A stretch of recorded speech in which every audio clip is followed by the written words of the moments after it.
maqaan koo Falmattuu Damboobaadha. TikTokeriidha. TikTok irratti shubbisa aadaa Oromoo nan hojjedha. Ameerikaatti dhalattee guddatte kutaa Michigan jedhamu jiraadha. Hojiin idilee kan koommoo barumsa waggaa sadaffaa Universitytti Biomedical Science baradhaa jira. Bashannanaaf immoo TikTok irratti shubbisa aadaa Oromoo nan hojjedha. Aadaa kan koo guddisuu fi argisiisu.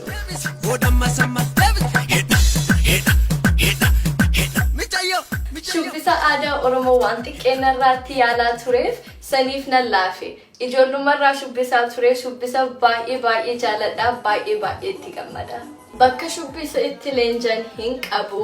Ani manumatti shubbistoota biyyaa ilaalee akka isaanii shubbisuuf yaala. Shubbistoota biyyaa baay'ee jaaladhaaniin baay'ee kabajaanis. Kan beeku maraa isaanirraa ilaalee baradhee shubbistoota biyyawwan naaf jiraadha.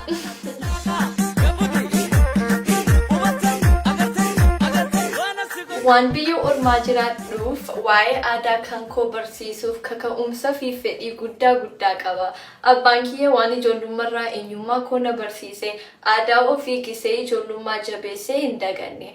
Aadaa keenya baay'ee itti boona. Saniif aadaan biyya ormaa nan injifanne. Maatiin kiyya yeroo hundumaa na deeggaran. Hojii kootiin baay'ee itti boonu. Yeroo hundaa itti fufii jabduu teenya eenyummaa kee yoomiyyuu hin dagatiin naan jedhu. Artistii Oromoo hedduu waliin wal baree ka biyya jirus ka Ameerikaa jirus yeroo hundaa hojii kootiin akka ajaa'ibsiifatan natti himu. Yeroo faana dhaqee carraa argadhee Andu'aalam, Daangaa, Fayyisaa Furii, Abbabee, Muktaar Usmaan, Daawitee hunda isaanii dubbisuuf TikTokii wajjinis hojjedhee ture. Isaanis hojii kootiin akka itti ajaa'ibsiifatanii baay'ee jaalatan natti himanii anis san dhageenyaan baay'ee itti gammade. Yoo Rabbi jedhee viidiyoo wajjinis nan hojjedha.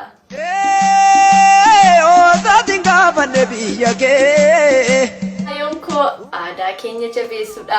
Afaan kee dubbachuu sodaachuu dhiisuudhaan akkasumas karaa itti gammaddee kamiinuu aadaa kee agarsiisuudhaan. Fakkeenyaaf shubbisuu, weellisuu, walaloo barreessuu, dubbisuu, fakkii kaasuu waanuma sitti toledha. Dhumarratti nama yeroo hundaa na deeggaru hedduu galatoomaa isiniin jedha.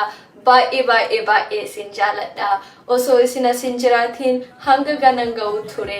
Naaf jiraadha baay'ee isin kabaja.